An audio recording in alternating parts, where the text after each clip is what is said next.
জামিয়া এবং মাইজভান্ডার দরবার শরীফকে আলাদা করতে চায়, বড় করে বলেন নাউজুবিল্লাহ। আরে জামিয়া এবং মাইজভান্ডার মুদ্রার এই পিঠ আর ওই পিঠ।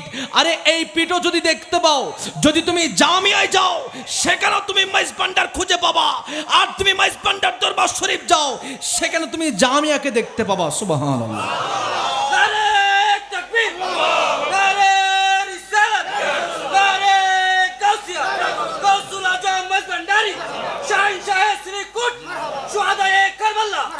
বড় করে বলেন না মারহাবা।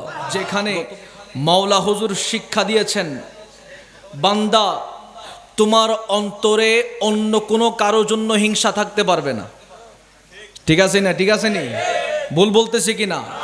যেখানে জামিয়া শিক্ষা দিয়েছে কখনো আদবের বরখেলাপ হলে তার অন্তরে দরবারে সিরিকুট নাই। ঠিক কিনা বলেন না? তাহলে যারা এই জিনিসগুলো আলাদা করে তাদের সাথে আমাদেরও সম্পর্ক নাই।